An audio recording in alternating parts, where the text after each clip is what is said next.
Welcome. Episode 4 of the PBE official podcast, or official PBE podcast. It's one of those ways around, I think. Yeah, PB. Yeah, thank you all for joining us. We got 11 viewers, just killing it right now. We got Enoch with us tonight. First time a lot of you, it will be your first time hearing his voice. So, Enoch, if you want to say what's up, introduce yourself a little bit. Hello, I am Enoch. I am the co-GM of the Kansas City Hepcats, and I am part of the sim team. I am part of, I guess I do other stuff, I guess. I'm the rookie mentor head. Yes, that's right. And my player is Kevin Choate on the New York Voyagers, for anyone who doesn't know. So it's Choate. Choate, like Choate. Boat. Because Choate. Even though you're on the sim team, no one knows how to pronounce your player's name. I've always said, because most of the streams I have on the background, and I have them muted because I'm running around with my kids and stuff, so I only check in every so often. So I never actually heard anyone say that, and I just keep seeing people type it out, and so I was like, how do you even get to Choate? Choate. And so I wasn't sure who was the first one who pronounced it that way, and so I don't know. Just I never actually corrected anyone, so yeah. But by the way, whoever's watching this, let us know how the audio is. If anyone needs to be bumped up a bit or taken down. Yeah, you took my next line. I was actually gonna say that. And you're on it tonight. Person Man's always on it though, as he hosts these podcasts. Fourth rendition. Choate over here. Danny V is right. I was a former Swiftie. Yes. Yeah, you don't like to rep your set. You know what I'm saying? That hurts us. I'm sorry. It's just He's at a better team now. It's okay. I mean, no. The Swifties are a great team right now, and was I ever the Swifties co-GM? I don't know. Well, once you GM a team, you do get very much attached to it. That's very true. Like you feel like you pour your heart and soul into it. So yeah. I mean, it's as much I really love my time with the Swifties, and I thank Beaver and for picking me up on the waivers. When I first joined. Like right now, I'm the Hepcats are my team, where I do spend a good amount of time in terms of trying to invested energy, if you will. So you're the current actual GM, not the co-GM. I am the co-GM. I'm actually not the actual GM. I mean, and that's Knox. That's Knox. Yes. Yeah. Well, so I don't know. Since we're somewhat on that topic, do you guys have a power dynamic with you? Because I know there are some teams, both in majors and minors, where it's we have a GM and then we have a co-GM, and the co-GM just does less stuff or whatever. And I don't know, I guess it's kind of what we have with myself and Troutner in Death Valley, but I don't know. But for me, I've always kind of been under the impression that it's just you have two GMs and they kind of just work together to run the team, versus it being one person in control and the other person is just in the help. I mean, I think it depends on the team. I know some teams, the co does a lot, and there are other teams that the co is just kind of riding along, and I, and there's it's team dynamics and whatever works best for those teams, and so I think it's been great working with Knox and everybody in the Hepcat locker room to try to figure out what on earth we're doing. And I have a question for person. Did you see Danny B's comment about turning you up a little bit? Yeah. I did turn my volume up a bit, so hopefully that's better. If it's not, should be good. Let me know. I can always change it again. Yeah, you make interesting points, Enoch, about the dynamics. We got Super Tardis saying he's doing most of the work. Oh, whoops. Oh my God, I accidentally banned somebody. Oh my gosh. Oh my goodness. One Oh, that's ban. messed up. Oh. Oh, come on. Oh. How do I? Oh, that's messed up.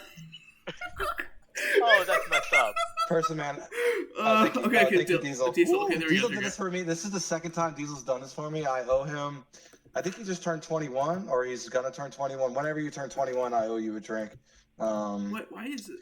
I'm stuck. I don't know how. So How do you when you're unban him? when you're a mod, Okay. so in January, starting in January, Diesel, I owe you a drink. If you're a mod, three Diesel. things are available for you to do. You can ban, you can time out, or delete. Here, And I meant to actually click on the username instead of banning. Here. Yeah, I found Diesel. I can ban him if I want. How do I get rid of this thing? Click away. How do I get out of this?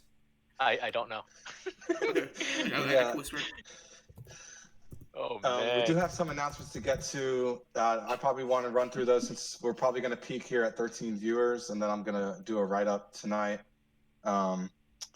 So I'll start with the fun ones. Well, not that fun. I mean, one is pretty obvious. So the Vandals trade away their GM, co-GM, Brent Lemieux.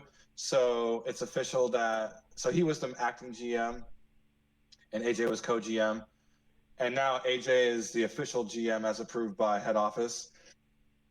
And also, this is actually breaking news. The only people who know about this pretty much are HO and the New Orleans locker room. I asked them to keep this kind of hush-hush until tonight.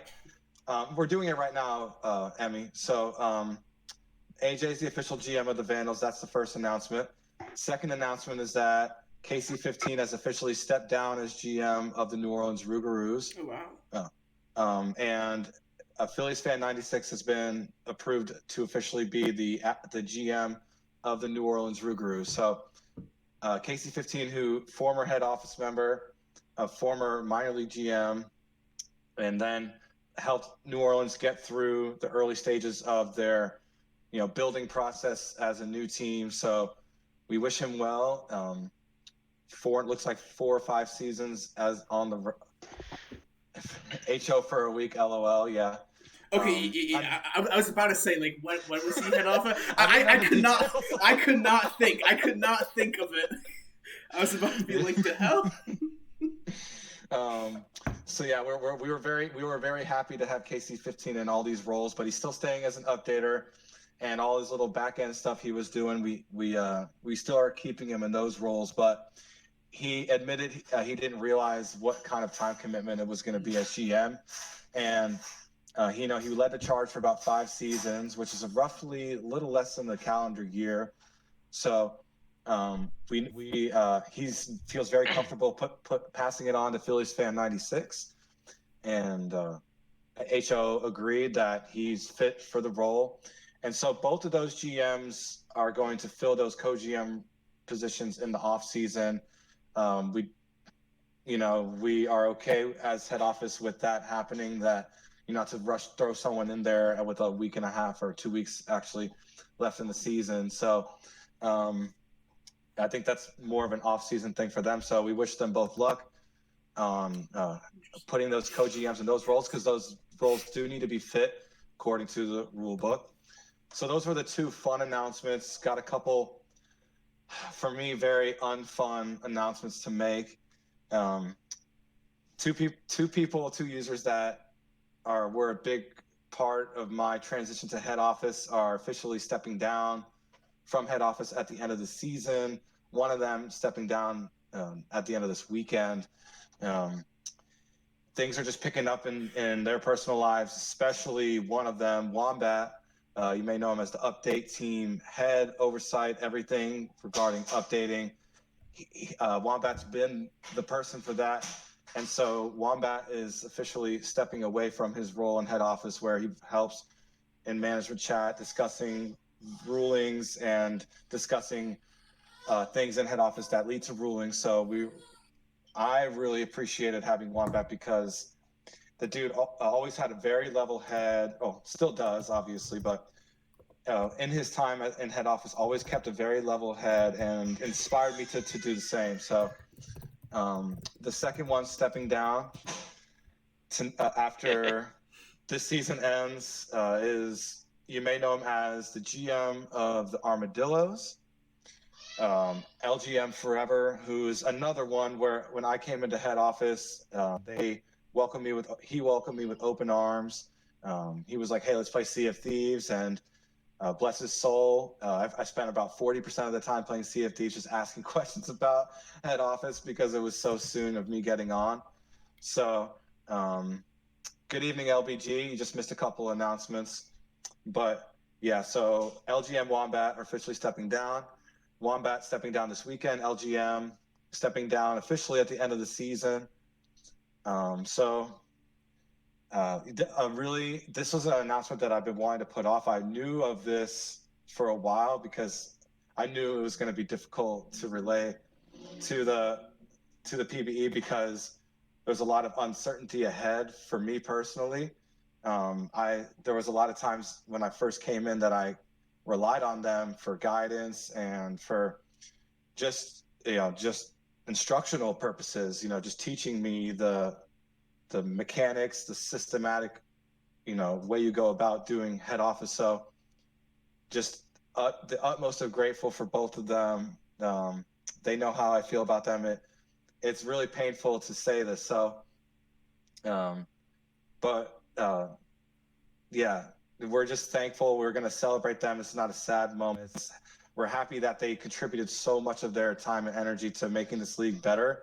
And the numbers actually prove that we are in as good of a spot as we've ever been as a league. Magisu actually ran the numbers recently, and JSync activity is at an all-time high, and it's only trending up. And it's because of users like Wombat and LGM that I'm able to brag about those stats. So thank you, LGM. I don't know if you're listening right now. Maybe you'll listen later, but thank you, LGM. Thank you, Wombat. Yeah, just very grateful for both of them. And I guess this is more of a neutral, not fun, not really unfun, but we decide. I got a message from Brainchild. He likes to message me about different ideas. He likes to pick my brain, and I'm always open for my brain to be picked. And he had an idea of like right now. So Max asked all the GMs and co-GMs for their hues, their color hues, and the official hex codes. So what our goal right now, and it's been talked about many times, if you go on the JSync team history pages, some of them are pretty bare bones. Some of them don't have anything on them, which is not good. So we figured let's get threads going where we can have him putting in the official logos from the history, which we don't really have a good record of, which we need. So, for example, the Berkeley Bulldogs logo doesn't exist on the JSync site. People own it. I think someone sent it to me once upon a time. So these are things I'm going to be helping him push. Yes, go to Kashimo would be a good example of one that we want to model after going forward. But yeah, we want to have all the old logos. So Providence, they had their logo from their OG times that doesn't exist on the site. We want everything to be on the site. So for those who are trying to make signatures, they have all the hues listed on the site. We know you sent it to Max, but that was inputted into Discord. We want it listed on the site. We want logos listed there, the names of those brandings that every team has had since their inception. And there's just things that we're just trying to do better of tracking because we have a lot of graphics makers that like to gift people graphics as their 4 graphics of the week. And it's really difficult for them to do that if they don't even know the official colors for these teams listed publicly. So that's going to be a project probably for the next couple months. I don't envision this to happen overnight. Yeah, a realistic goal. Personally, man, how do you think that's going to go? I know you've been a GM for a very long time. So how do you think it's going to go for all of us to get access to all these old logos and colors? I was listening to everything you said and not just focusing on about to be like, hey, I mean, you got to put your ballpark factors. You could get them from from the file, if you go to team information, there's a thing for those factors, or because you're the one who sent them in to the sim team, you should have those somewhere. It doesn't have to be an image; it just be the text of your park factors. It just putting them in is good in case you're like, wait a second, something doesn't seem right. They were put in wrong or whatever. Yeah, so something to verify, I guess. We love that. Pretty much, yeah. I mean, theirs looks really good. Obviously, it's a little bit easier just because they're an expansion team, right? So of course they have all their logos. But yeah, I mean, having all the information, yep, logos. I really like this. Like this just looks really really nice how they have it here. Because this is because this. Like, this is something that they made, right? Like this isn't. Yeah, I was gonna say you can't do that through OOTP utilities. Right. It's like it looks like, and of course, they have the mascots, which do nothing in the sim. It's just an image, but they're both really cute. Looks nice. Yeah, hex codes are great. Emmy said she's working on getting all of the jerseys like in that style for every team. That would be a very fun thing to witness. Yeah, LBG's still stuck on the earlier now, so yeah, man. I mean, I'm kind of glad I'm able to do this over the podcast because writing this was going to be really difficult. I'm still going to have to write it, but now it's going to be easier now that I've been able to say it. But yeah, that was a big one. But yeah, CK Royal, great idea. Let's pull up GoBX. Shout out to the Aviators having one of their best seasons in a while. Their core is looking like they're coming together here. Wait, did you guys just did you just go on the website like to buy like a custom jersey and make one? Wow. I don't know if you need to buy it. I think you could just like custom made it and just get the yeah. Right? Yeah. Yeah. I mean, again, like the only thing for you guys, unless you have it somewhere else, would just be the park factors because you have what is this? It's just a Wikipedia page. Okay. Right, because like we have the dimensions, but I don't think it's like the factors are here, unless it's in somewhere else. Yeah, those they did their page pretty well. Definitely want to have teams modeling after those two that we just showed. Enoch, you spent a lot of time communicating with others. How do you think this project's going to go? Do you think a deadline of 2 months is safe, or do you think I'm going to have to push that even further out? To get all of the organization. It's because it's more than just getting the info, it's organizing it nicely. So that's why I don't want to rush it. I want it to, I think, when the project's done, for it to be clean. I think you just need to have at least maybe one team that has everything and in a format that, hey, this is kind of what we want. So you want it to be kind of similar for everybody. Because I don't recall what I don't recall if there was a specific format that people were supposed to submit them in, and not really. So I know I need to do one too, but I just never got around to it. Yeah, and, there isn't really like a specific format. Like as a GM, I really don't know because I didn't start this team or really do much with our team info page. But for the most part, like they're just told make a team info page. And then they'll probably look at other teams as like I don't know. Like I think just for a very bare bones, like meeting all like the minimum requirements. If GMs want to look at the Scorpions, I mean we have team name, location, stadium name. The capacity doesn't really matter. But just having the park factor somewhere. I think the park factor is very important. Yeah, and maybe just logos because people need them for their. The color codes, I guess, is debatable if you really need them because the color codes are very useful for the sim team. Like color codes are very useful. So they're going to have also for park factors. If you having a last changed is also very good. That one more so for head office, just so that like they can approve park factor changes. Yeah, I think that's very important. Wait a minute, Person Man looking out for head office? No. Are cars flying? No. See. On this podcast, we don't go into the GM chat, and we don't look at the GM history. Okay, we don't. No, that's not even something I was thinking about, but we do. That's very true. You only get it every 5 seasons. Breaking PM named it head office. Yeah, that would be amazing. I mean, not to be too hard on recruiting you, but I've said multiple times that if there wasn't like the restriction of GMs can't be in head office, I would 100% have applied in the past. Fold the league. Josh, it's you. Guess we have to. Cool. Yeah. It sounds like a fun project, and it's something that like it doesn't take that much time per team, and it does help improve kind of just like the image, like whether like just having team info is good. Apparently, we have team history. What do we have here? Like just having cool things. Like if they're fun to even though when was this last updated? A year ago.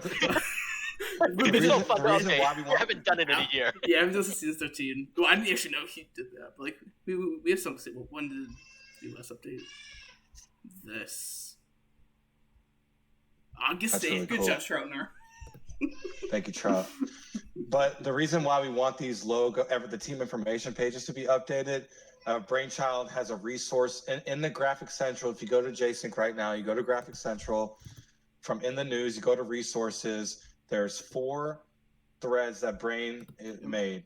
Team logos and color codes for the Eastern Division, team logos and color codes for the Western Division, team logo and color codes for the minors, and league logos that we've used and had over time.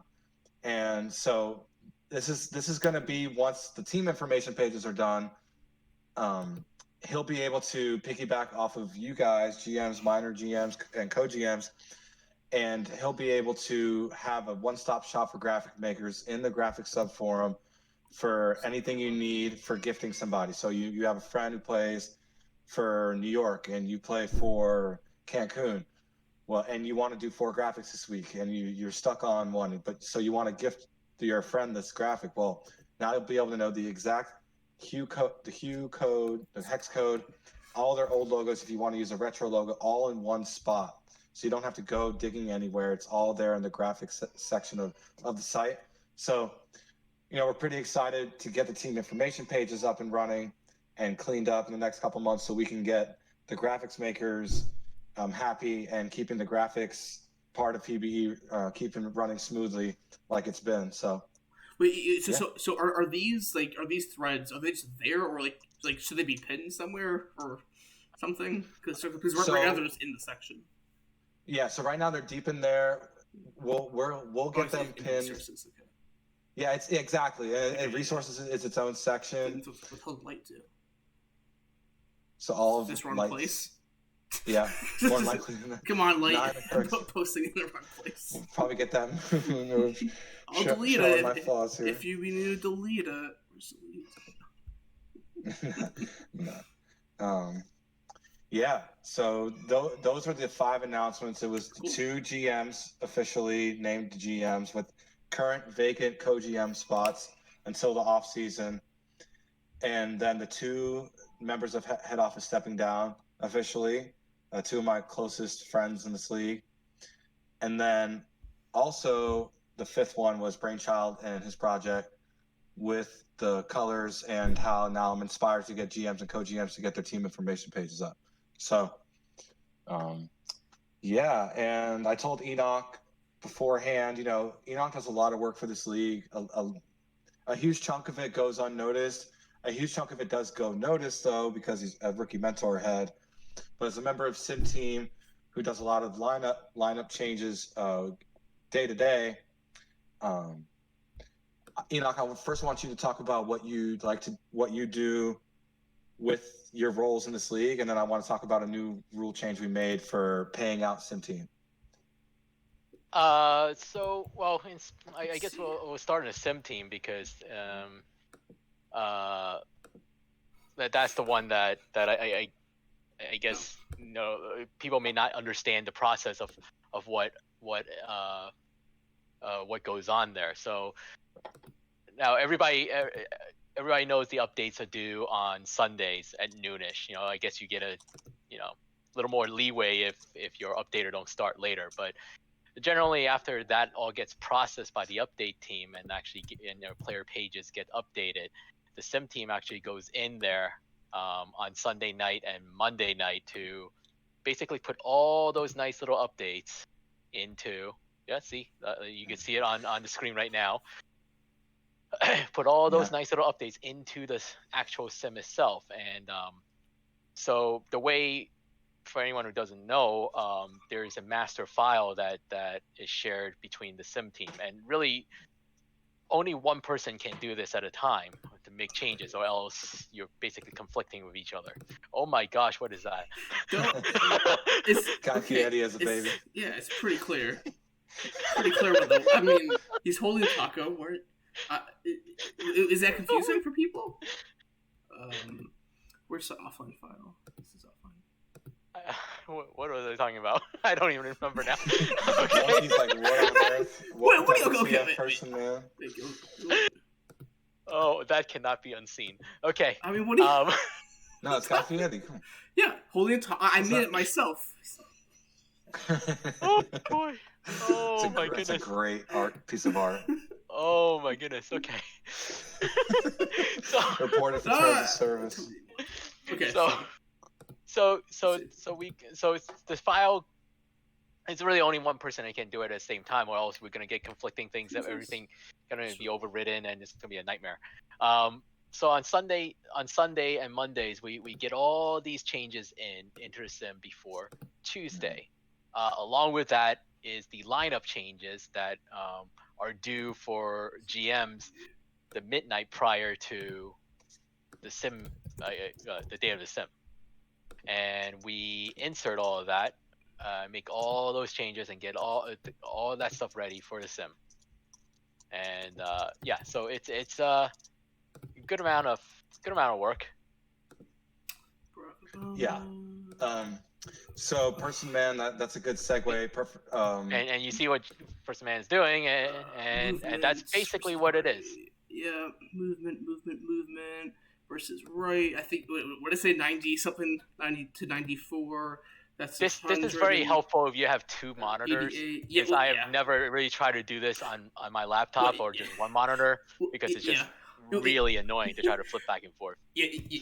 It's like when I've done it in the past, I only have my laptop. Like I'll just like make this screen super small as I can, and have both things up. Whoa! Whoa! The colors changes, right? Whoa! Diesel Cog, I think you guess what? you did speed instead of stealing ability for well, one of the updates, this is an offline file, by the way.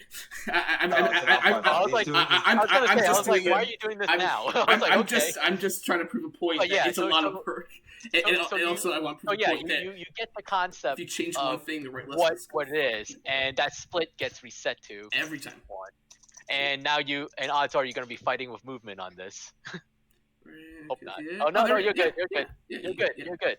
So yeah, that if your movement gets it's lopsided on one side or favor one side, sometimes you have to fight with it a little bit. But what the hell? yes, TARDIS, reset the split. Lucky. Movement versus left 70, and he do this for every single player, for every single team. What was it? Movement versus something to something. What? To left. Movement I don't know. I'm not looking. 40. See, this is what it is. That's why I can't flip back and forth. I have to use two monitors for this. Guess what? If you got double check the splits, there, I did it right.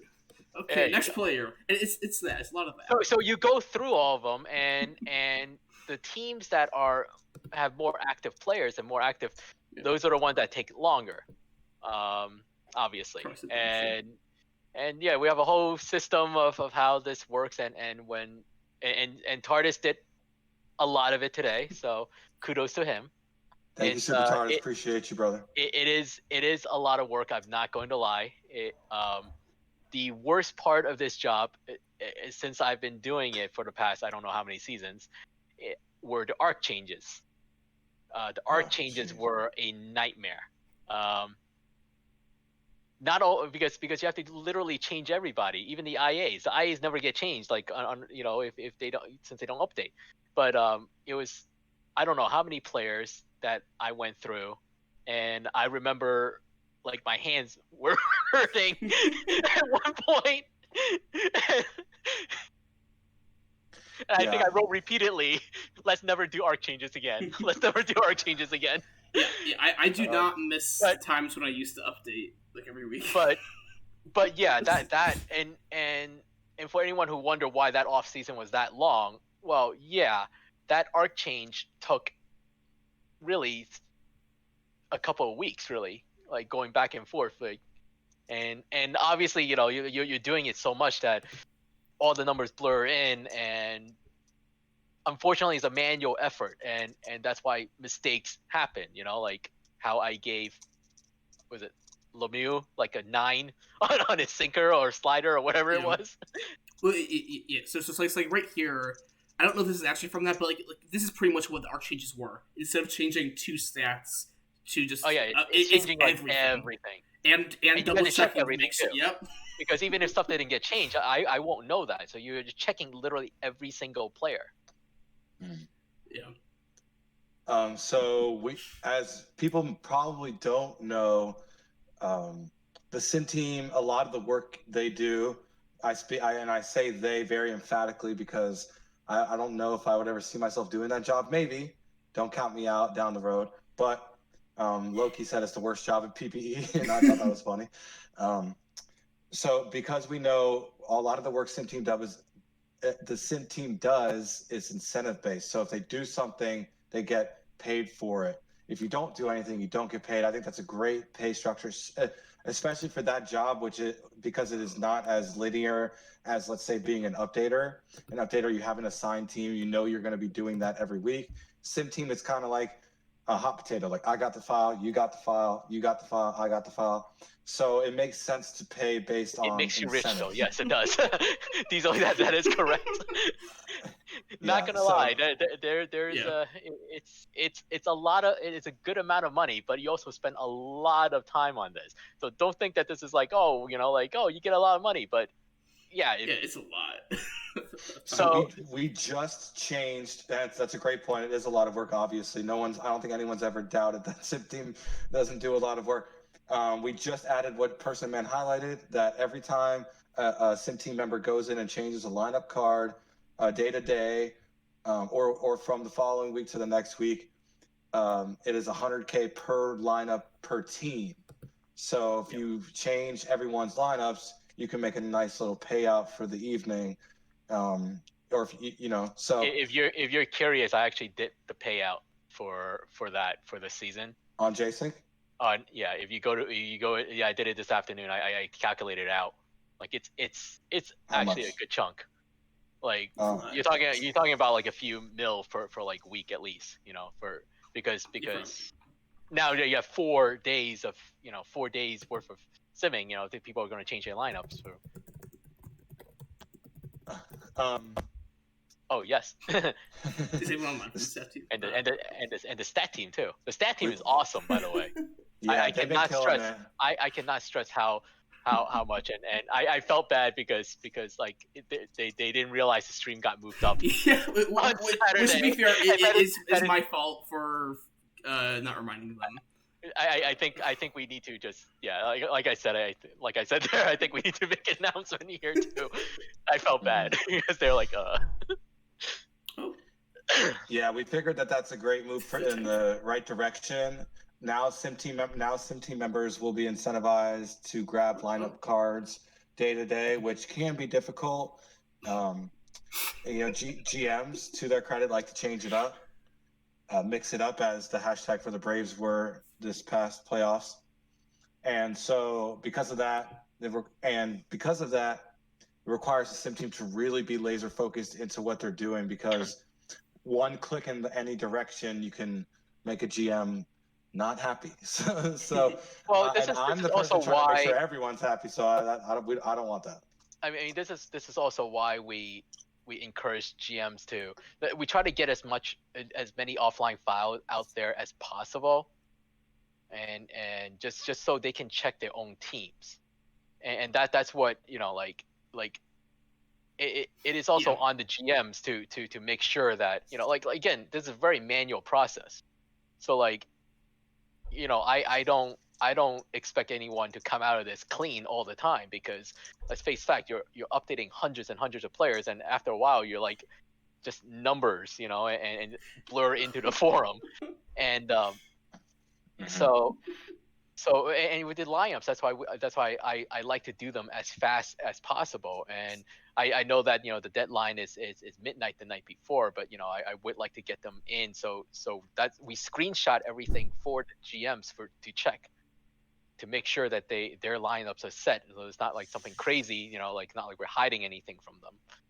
Yeah. And it's a check and balance thing too, So we need everybody's help to try to make this as accurate as possible. Yeah, and I think that's a great point, and then we can get to questions because again, I want to end this run at 8 so because of the baseball game. But yeah, so like on the sim team, like just said, we don't claim to be perfect, nor would we ever claim to be still okay, to be perfect. And so because everything's manual, and because just like what Enoch said, like whoever's doing it is probably doing it for an hour, 2 hours at a time, and mistakes will happen. Just in the nature of this. Even if you're good, 99% of the time, if you're putting in 500 different things in a week, 5 things are probably going to be wrong. So of course, it's kind of the nature of it. So it's like we don't claim to be perfect. We don't think we're perfect. And so it's like starting just a few seasons ago, we put up the offline file after every single stream that used to only happen once a week, and even just posting screenshots in management for when whoever's updates a lineup. I think that's been really, really big, because I know this season and last season there were a couple times that we had mistakes, and just being able to catch them before the stream happens is huge. Because stuff, it does happen. Yeah, and that's definitely a smart way to approach it. No one's perfect. We don't want to live in a world where everyone has to be perfect, and then it stops becoming fun.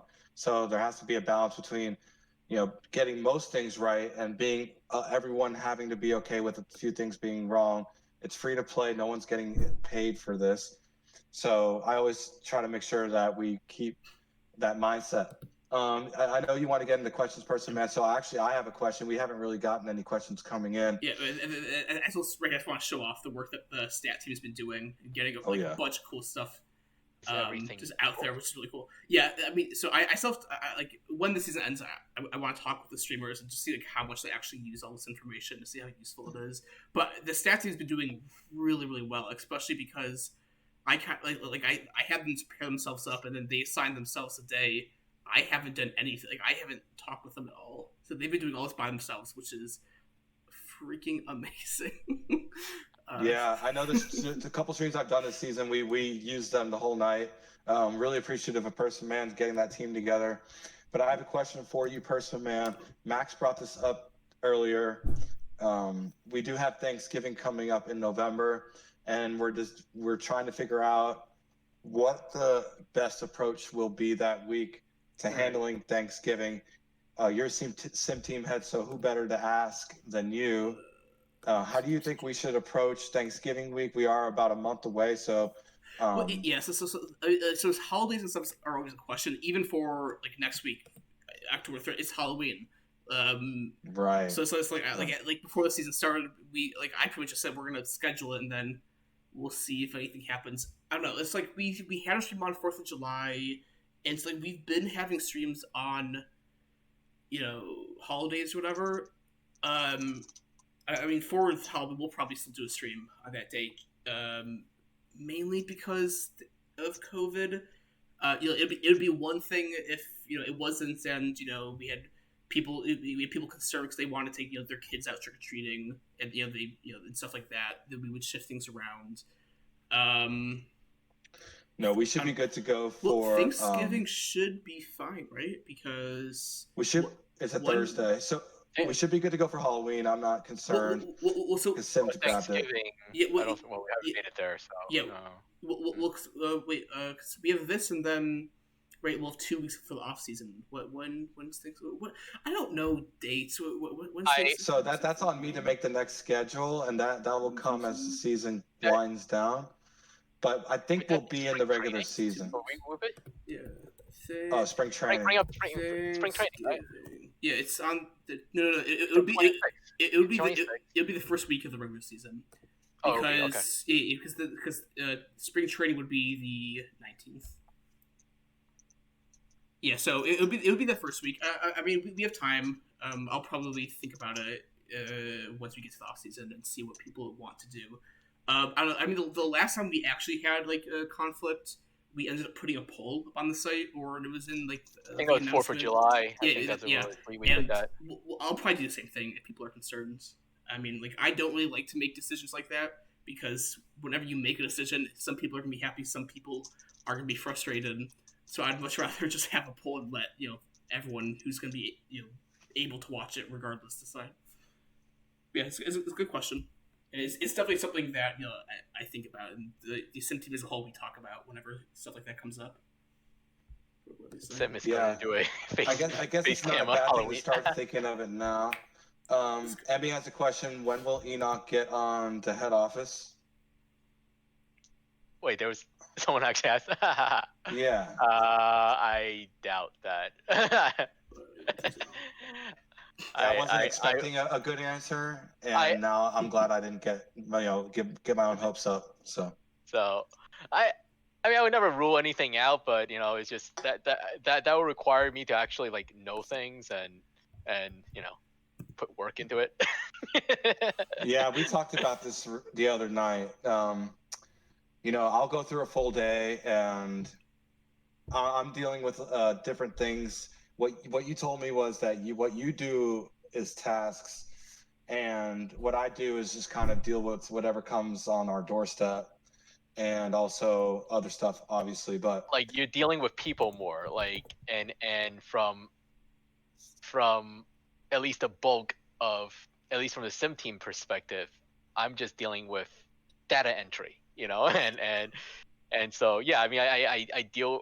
I mean like the most interaction in all of this is telling the GMs what they did wrong on their lineup cards, and that's the extent of like what it was, and I mean I don't know if I never really thought about like head office or anything, so I mean I don't know if it's something for me, but who knows?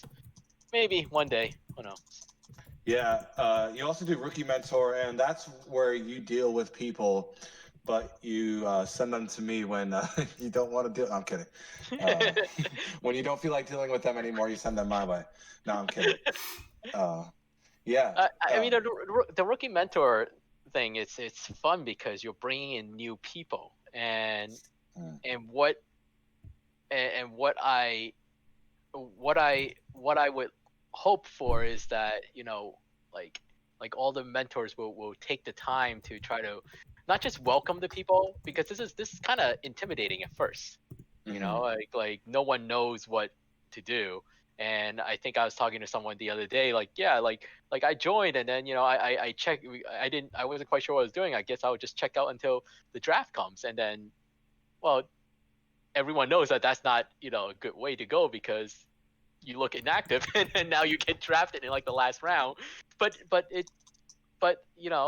that's a good thing too, because now all of a sudden you get drafted in the last round, and or in later rounds, and all of a sudden you become like a great pick later on. And but I think a lot of people do end up like, oh, I don't know what to do, and I just kind of quit, and the question really is that as the rookie mentor team is, how do we help them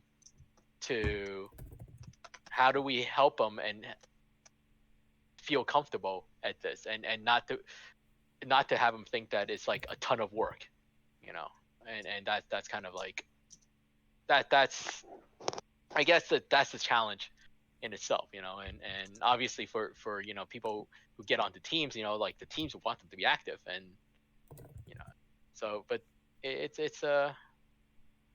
I find it very challenging, and I hope that the mentors that we have right now are like they don't find this stressful, and that's what I was worried about too, because I don't want anyone to be stressed out by it, that. So I'm trying to make sure that they're there to help people, but they're not like they don't feel absolutely worn out or overwhelmed by the process. And so hopefully going into this season we have a a good system going, and we'll find a happy balance, and that everyone get the help, everybody gets a mentor, and yeah.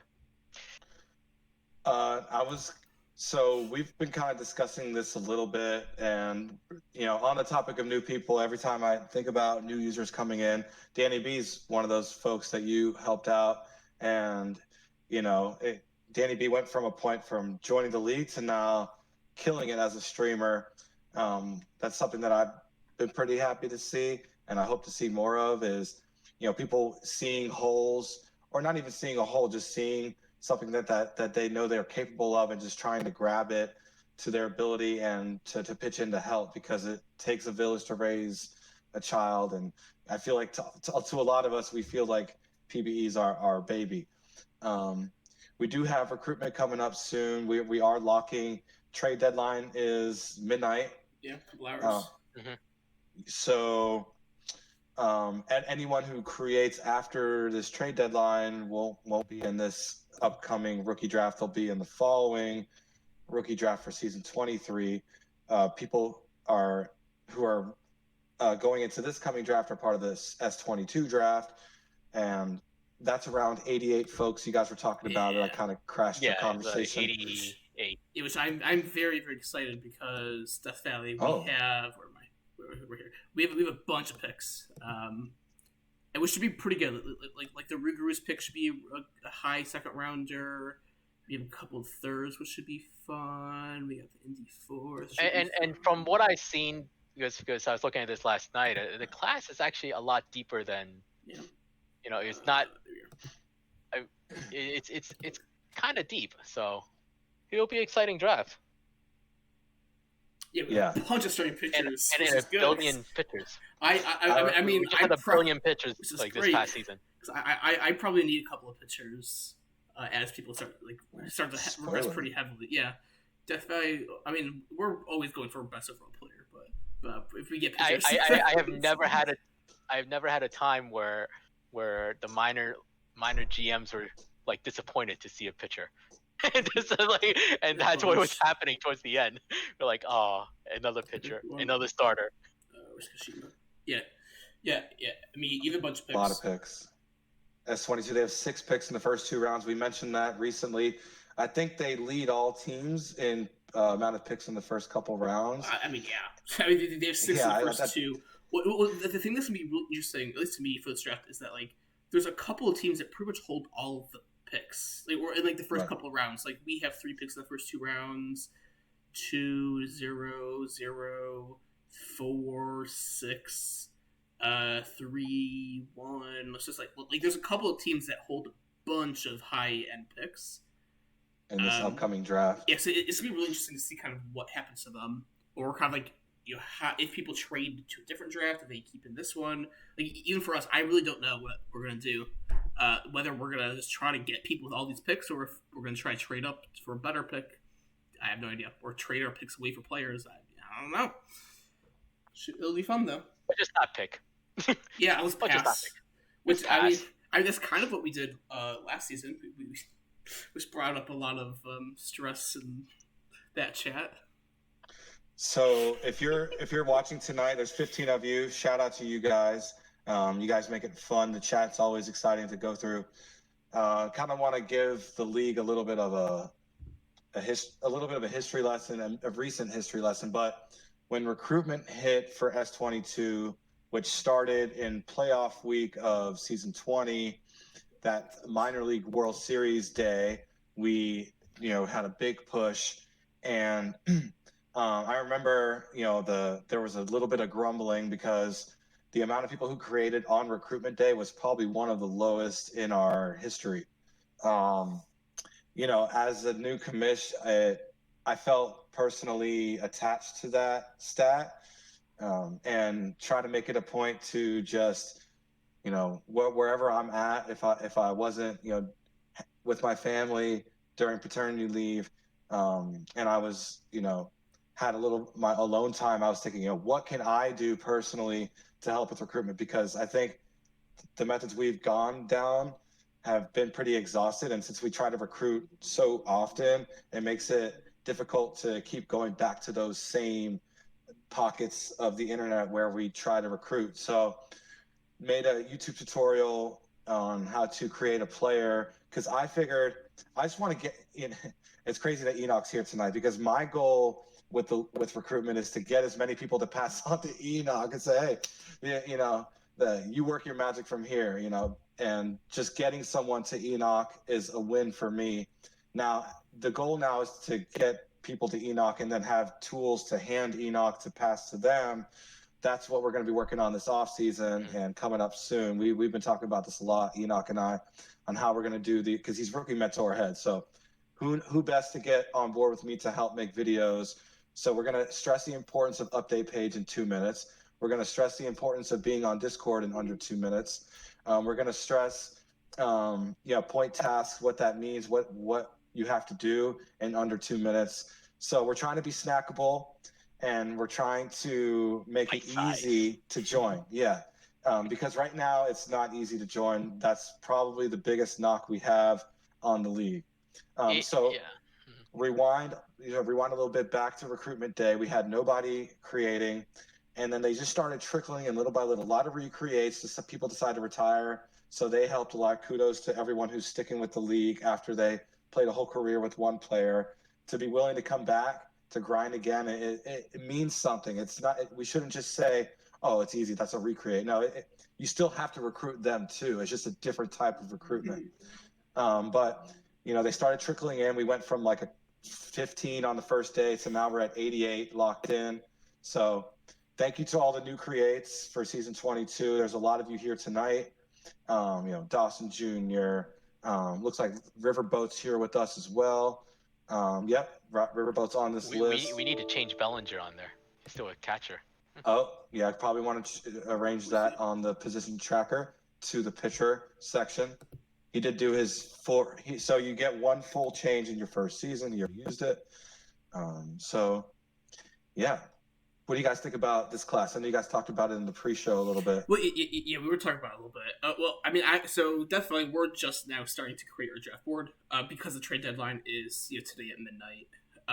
So I don't have too much to say. I don't think there's some people I recognize just because they're really active on Discord and whatever, and that I know from other locker rooms. There's some people I know, and I think this will be a good draft class. I don't know out of the 88 how many are actually active. This would be a better question for me maybe for next week once we have our draft board set up and I start to reach out to people. I don't know. I mean, it should be good. And then I saw that Emmy want us to answer who do we think they're going to take. I don't know. Again, I don't have. It looks like right now Troutner is pretty much getting all the people onto our draft board, and then we're going to fill out other information on them throughout this week. Let me pull up what I wrote last night, assuming that. If I had a guess, my guess.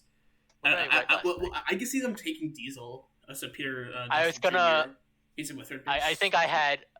I mean, it's honestly between Max and Diesel is just which do you want? Do you want a pitcher or do you want a third baseman? That's all that it comes down to. And just without looking at Kashima's whole structure, so I can't really remember off the top of my head. It definitely comes down to more than just that. I do think there is a difference between the two users as well. I think they're both great. Before I get into anything, I don't want this to sound like one's great, one's not. But I don't know. If they need a pitcher, if they have a good need, then that'll influence their decision. But if you're just going by best player available, I would probably put Diesel's player over Max's, just because I think with Diesel, he's going to be a max earner throughout his entire career, whereas Max, he was season 9. I don't think he was ever a full max earner. I mean, he was active his entire career, which is very, very good. That's really the only thing that matters if you're a GM is finding people who will be active their entire career. Even if you're max active for 2 seasons and then you retire, that's not helping you. I don't know, but I also think I think Diesel is also tied for first for TPE, so that also helps. It comes down if they need a pitcher over a third baseman, they would take Max over Diesel if it's between the two. I mean, the limitation in TPE and based on when they created, kind of.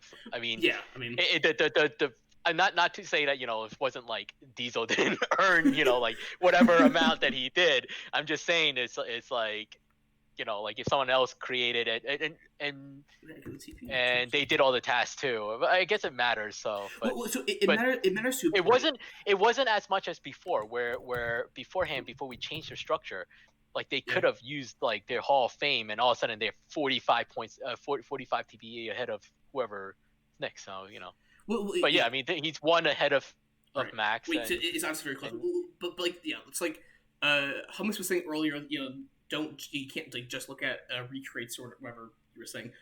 It's like at least for GMs, like the main advantage of looking at recreates is that you have previous experience or you have previous knowledge of what definitely would or could be. So like if someone just did an entire season, an entire career with a player, that's good. Because for new players, new creates, you're not really asking who's going to be a max earner right now. You're asking who's going to be around and on my team in 7 seasons.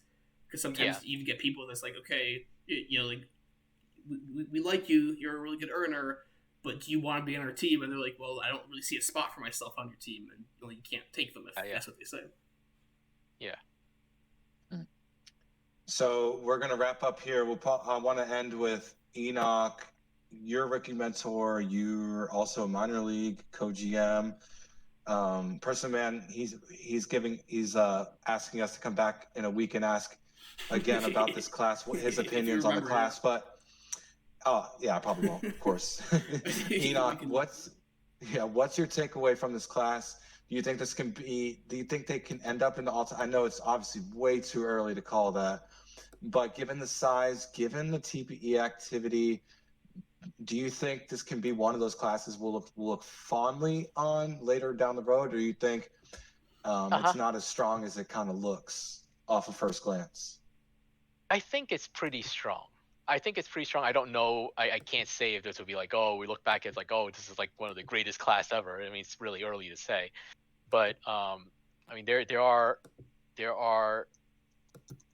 of the 88 people. I mean, there's a good amount that has over 100 TPE, and there's a bunch of recreates in there. And although some of them are lower TPE just because they create later.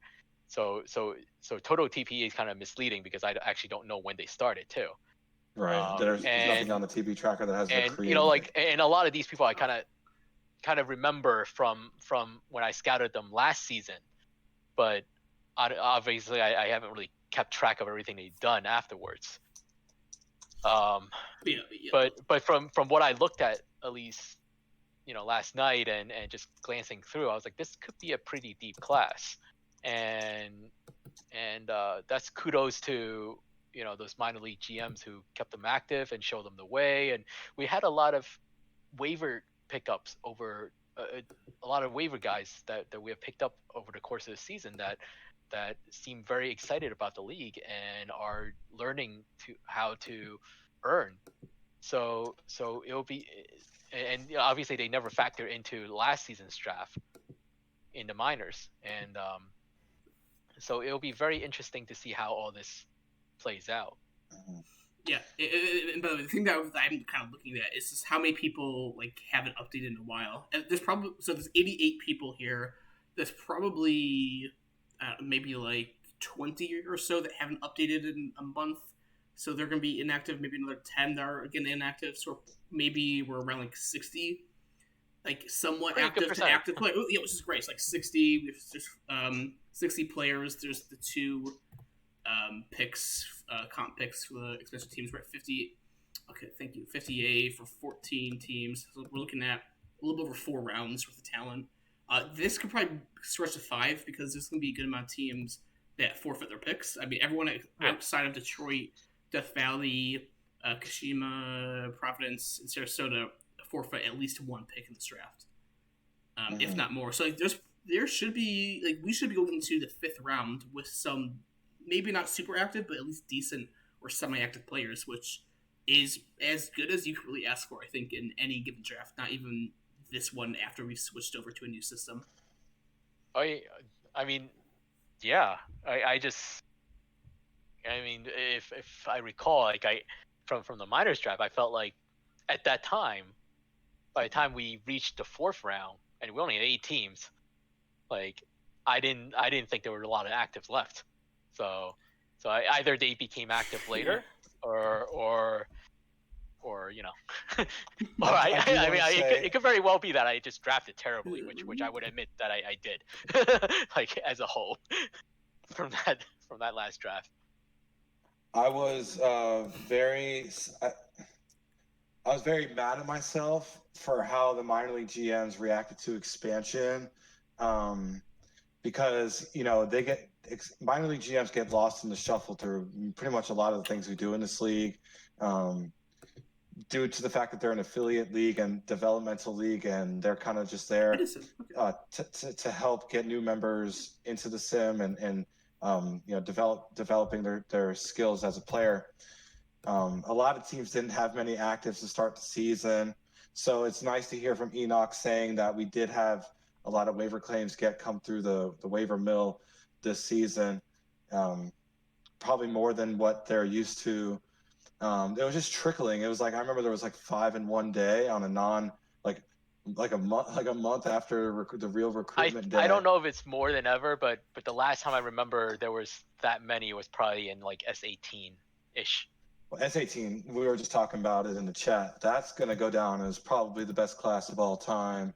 I mean, season 9, sounds still pretty young. Season 9's there. Someone did a TPE tracker math homework, and the homework revealed that season 18 is taking up a lot of the TPE of the total league. So yeah. So it is 8:05. We do have some baseball coming on in a few minutes. The Rays pulled off that insane win last night. It makes no sense. A win like that. No sense what happened there. The Dillos won on a walk-off error earlier this season. That's the last time I saw a result like that. But there was 2 botch. They botched it was twice. 2 errors. Right. It was 2 errors. It was bad. I'm rooting against the Dodgers, so I was excited to watch that, but it was bad. Yeah, I want the Rays to get their first World Series, even though they're a regional rival for my Marlins. I think it would be great for the state of Florida for baseball. So, yeah. And you guys got anything left to share with the 13 viewers here tonight? Go, if you're not subscribed to the YouTube channel, go subscribe to. Wait. Do we have? I think we have a command for this. Is it YouTube? Maybe. Yeah, there it is. If you're not subscribed to the YouTube channel, go do that. We're at 65, so if we get 4 more people, that'd be a haha funny number.